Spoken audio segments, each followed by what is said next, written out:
Olha, você sabe o que é união estável? Aqui no Brasil, muitos casais convivem em regime de união estável, mas muita gente tem dúvidas quanto aos direitos. A nossa reportagem foi para as ruas para saber das dúvidas da população. Solta aí! Olá, Moab. Boa tarde para você, boa tarde a todos. Muita gente está acompanhando a polêmica sobre a família de Gugu e a companheira dele, a médica Rosemiriam, que também é mãe dos filhos do Gugu Liberato, sobre essa questão não constar no testamento deixado por Gugu Liberato. Isso fez com que a família do apresentador se pronunciasse, dizendo que eles não teriam uma relação e, em contrapartida, a Rosemiriam acionou juridicamente a família para que ela tivesse direito ao que de fato seria para ela. E diante dessa polêmica toda, Moab, a gente veio às ruas saber da população se as pessoas têm conhecimento do que seria uma união estável, se sabem como se deve proceder para registrar tudo isso, se sabem os direitos e deveres do companheiro ou da companheira, e a gente vai conferir agora os depoimentos que a gente colheu aqui no Recife. Eu não tenho não porque faço feito ditado e nem marido eu tenho. E está acompanhando esse caso da esposa de Gugu? Sempre eu vejo na televisão. Agora eu achei aquilo muito errado. Muito errado assim, porque, que queira ou não, ela conviveu muitos anos com ele, né? Teve os filhos dele, cuidou dos filhos dele. Eu acho assim que... Acha que ela teria direito? Direito, eu acho que ela tem o direito, entendeu? De que tá aquela confusão todinha sem precisão, né? O que é que você acha aí dessa história de Gugu, da mulher dele não ter direito a nada? Eu acho que ela tem, vice. Pelo jeito que está passando na televisão, então eu acho que ela tem. Eu, na minha opinião, ela tem certos direitos. Porque é comprovado que ele teve uma união estável com ela. Não tem que se afirmar de maneira contrária. Mas isso, então, ela tem todos os direitos, como fosse até uma mulher casada no papel. Eu acho que a mulher dele tem direito, sim. Por que não? Viver esse tempo todo com ele, só é mãe dos filhos dele. Então a senhora tem dúvida até do que é a união estável? O que seria? Você pode me explicar?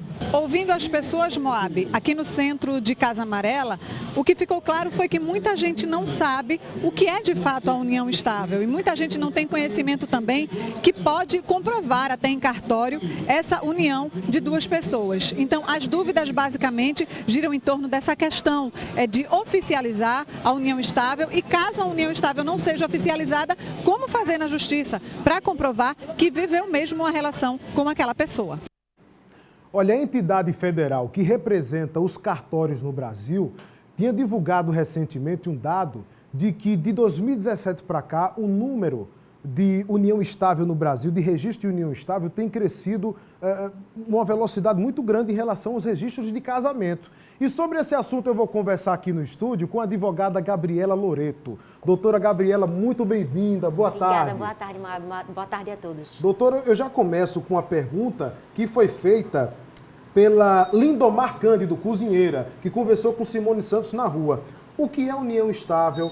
Existe diferença sim, mas qual a diferença de união estável para casamento, por exemplo? E o que é união estável? Moab, veja só, a união estável ela é a união entre duas pessoas do mesmo sexo ou não, de forma pública, contínua e duradoura, com o objetivo de constituir família. Muito embora a gente tenha dois nomes, união estável e casamento, eles são basicamente a mesma coisa, que é um relacionamento de duas pessoas e uma família, certo? Então, os direitos e deveres, eles são equivalentes, são equiparados. Não existe uma hierarquia entre uma família e a outra, Muito certo? bem. Ô, doutora, muita gente deixa para comprovar a união estável após o falecimento, né? Ou do homem ou da mulher. Mas, por exemplo, você convive com uma pessoa, quer ter direito ao benefício do plano de saúde. A mulher quer ter direito ao benefício do plano de saúde da empresa em que o marido trabalha. Sim. Se ela não tiver o documento de união estável, como é que ela pode fazer? É preciso registrar-se em cartório primeiro para que se leve esse documento à empresa? Bom, vai depender do plano de saúde, da regra exclusiva do plano de saúde. Tem plano de saúde que aceita uma mera declaração, né, do funcionário da empresa, declarando junto à empresa que ele tem uma companheira, mas vai ter outros tipos de plano de saúde que vão requerer que seja registrado no cartório. Então tem que verificar realmente qual é a regra do plano de saúde, mas sendo companheiro ou cônjuge, tem direito sim a ser dependente no plano de saúde. Doutor, agora essa história de Gugu Liberato tá pegando muita gente de surpresa a cada episódio novo, né? Porque teve uma declaração já pública por meio da grande mídia da própria mãe do Gugu Liberato em relação à relação de Gugu com a mãe dos filhos dele, nova declaração dela, inclusive, da própria companheira, os filhos estão mais quietos. Fica aquela pergunta, é preciso ter relação sexual nessa relação para que se comprove a união estável? Moab, não. Porque isso é uma convenção do casal. Sim. Se o casal decidir que não quer ter relações, não vai impedir de ser reconhecida a união estável. Porque o que vai ser avaliado aí é se aquelas duas pessoas estavam juntas para constituir uma família. Né? Então, se tinha relação sexual ou não, não é um pré-requisito para que seja constituída a união estável. Quando o casal tem um filho, acredito que o caminho é mais fácil para se comprovar no cartório, né? Mas quando não tem filho, o que é necessário para que possa se comprovar e que se tenha o direito ao documento de união estável, por exemplo? Somente a declaração das partes. As partes vão para o cartório e vão lá declarar que querem constituir a união estável. E aí vão sair com um documento público que está constituindo essa união, certo? Mas também pode ser um documento particular, ou seja, somente o homem e a mulher, na qualidade de companheiros, com um documento assinado por duas testemunhas também seria suficiente para comprovar a união. Eu não sei se é mito ou se é verdade, se faz necessário se reunir fotos, além de testemunhas. Por exemplo, a conta de luz é no nome do homem, o condomínio é no nome da mulher. Também vale, né? Veja, vale, mas isso aí só é necessário quando um dos dois já morreu ou quando a gente tem alguma divergência para reconhecer aquela união. Se os dois estão ali de comum acordo declarando que estão numa união, a declaração de vontade ela já é suficiente, certo? Bem. Não precisa comprovar para o tabelião acreditar que é uma união, certo? Em caso de separação, doutora, como é que ficam os bens? Veja, a regra geral para as uniões estáveis é o seguinte, a aplicação do regime de comunhão parcial de bens. O que é que isso quer dizer, né? Vamos lá. Simplesmente que, a partir do momento que foi constituída a união, tudo que foi adquirido onerosamente, ou seja, que foi efetivamente pago pelo casal, vai fazer parte daquele patrimônio do casal. Então, quando for dissolvida a união, esse patrimônio vai ter que ser dividido. Não importa quem foi que pagou por aquele bem, certo? Porque presume-se que o esforço foi comum. Muito bem. Doutora, a gente tem uma pergunta da rua, é a pergunta do comerciante Saulo de Moraes. Por favor, solta aí. Doutor, é o seguinte, vamos lá. Saulo de Moraes, ele perguntou o seguinte, eu tive um relacionamento, tive 3 filhos desse relacionamento, separei. Depois, outro relacionamento, já tem 22 anos esse relacionamento, e já tenho outros filhos. Os filhos do relacionamento anterior, em caso de morte, vão ter direito ao que ele construiu com a segunda mulher, com a segunda companheira? Sim, vão ter direito sim. Como eu estava explicando, no começo da união estável, tudo que foi adquirido com dinheiro, né, do casal vai ser dividido entre o casal, seja em caso de separação ou em caso de morte. Então, essa metade que é dele vai ser repassada para os herdeiros dele, independente se foram filhos do casamento anterior ou durante aquele casamento em que ele faleceu. Filho sempre vai ter direito à herança. Muito bem. A gente tem a telespectadora Lúcia de Araújo, que mora em Olinda, e ela pergunta o seguinte, fui casada, tenho 2 filhos adultos, me divorciei. Hoje, vivo com um companheiro e também a gente tem um documento de união estável. Ela mandou essa pergunta para a gente por WhatsApp da TV Tribuna.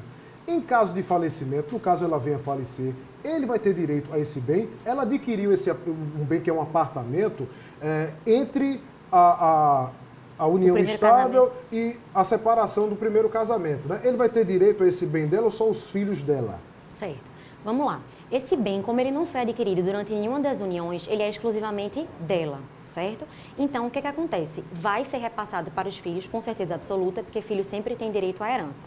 Já o companheiro tem uma certa divergência aí, certo, no entendimento da justiça, porque tem se entendido o seguinte, você não pode diferenciar o casamento da união estável. Ambas são famílias e ambas merecem ser protegidas. Certo? Então, se o cônjuge, que é o ex-cônjuge, né, vai ter direito à herança, o ex-companheiro também vai ter que ter direito a essa herança. Lembrando que esse é um posicionamento atual. A justiça ela ainda está decidindo se vai realmente prevalecer esse entendimento de que o cônjuge e o companheiro vão herdar da mesma forma. Mas se ela falecesse hoje, o companheiro teria direito sim. Ia ser dividido entre os filhos e ele, em formas iguais. Como eu falei para a senhora ainda há pouco, muitas pessoas buscam, né, a união estável, o reconhecimento, principalmente para adquirir um bem deixado por uma parte, após a morte. Certo. Mas após a morte de uma das pessoas aí no casal, né? mesmo assim, doutora, é um caminho mais complicado. É um caminho mais complicado quando não se tem filho, para poder fazer esse reconhecimento após a morte do companheiro, por exemplo? Na realidade não, Moab, porque a união estável ela não precisa ter filho para ser configurada. Essa fala que a gente tem, né, o objetivo de constituir família. A família, ela não necessariamente ela tem que ter um filho. Se tiver um casal, que tiver um companheirismo, né, uma troca de apoio emocional, material, vai ser configurada uma família ali. Então, independente de ter o filho ou não, a gente consegue configurar uma união estável sim. Só que o fato dela ser posterior à morte, talvez ela precise entrar com ação na justiça, certo? Se os herdeiros, enfim, tiverem em desacordo com essa união. Mas ela consegue sim configurar. Doutora, a diferença de declaração pública de união estável e declaração particular, para que serve cada uma? A pública, ela é feita no cartório, certo? Então, ela tem fé pública ali, porque o tabelião, no momento que ele assina, é como se fosse um juiz reconhecendo aquela união estável. Já a particular, ela não é feita com esse amparo do cartório. São somente as duas partes com testemunhas para validar aquele instrumento. Se ninguém alegar uma falsidade naquele documento, uma nulidade, ele também vai ter a mesma força do cartório. Para a gente encerrar, doutor, eu vou aqui trazer a pergunta do Saulo, por favor, comerciante de Casa Amarela. Meu diretor Fábio Mendes, a gente tem condições de soltar agora? Eu já passei aqui a pergunta para a doutora Gabriela, mas aqui vamos trazer a participação do Saulo. Solta aí, então. Eu mesmo tenho algum exemplo na minha família. Eu sou casado com uma mulher, aí tenho 2 filhos e tenho mais 3 filhos por fora. Aí eu queria saber assim, se eu tivesse alguma coisa de falecimento, a minha separação com ela, e se minhas filhas tinham direito, se meus filhos tinham direito, entendeu? As coisas que uma mulher que hoje vive há 22 anos, entendeu? Aí a minha dúvida é essa, se na realidade as minhas filhas têm direito a alguma coisa, se por acaso vinha falecimento meu, ou alguma coisa de separação, e se a outra, não é outra família, minhas filhas que ficam por fora. Só as filhas? Os filhos, é. A minha dúvida é essa, se realmente ela vai ter direito ao que eu tenho, né? Sua relação é união estável ou é só juntou, morou? A gente se juntou, né? Há 22 anos a gente tá junto, a gente não é casado. Agora, coisas que foi conquistado comigo e ela, no dia a dia que eu vivo com ela, né? Porque antes de eu ter ela não tinha nada. Aí depois que eu fui ver com ela, a gente tem alguma coisa. Aí, quer dizer, na parte que eu e ela conquistou. Pronto, pergunta tá feita, seu Saulo, vamos esperar a advogada responder no estúdio, tá certo? Tem essa não, né? A gente se juntou, é união estável, né? Doutora Gabriela, por favor, aí a resposta mais uma vez para o Saulo de Moraes, comerciante lá de Casa Amarela.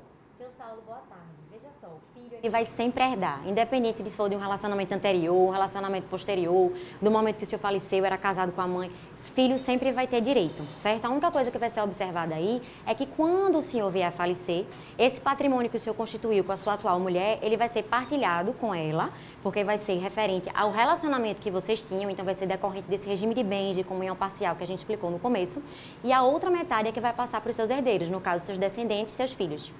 Doutora, no comecinho do programa teve uma entrevistada de Simone Santos na rua que disse o seguinte: o que é que a senhora sabe de união estável? Ela disse, olha, a mulher tem que ter direito, ela convive nesse relacionamento, ela vai ter direito às coisas dele sim. No caso do homem, a senhora acha que tem direito? Ela disse, o homem não tem direito não, só a mulher. Assim não dá, né? Todos os dois têm direitos iguais, afinal, homem e mulher são iguais perante a Constituição. Muito bem. Doutora Gabriela, obrigada. Muito obrigado pelos esclarecimentos, viu, telespectador da tribuna. Obrigada, boa tarde, pessoal. Boa tarde.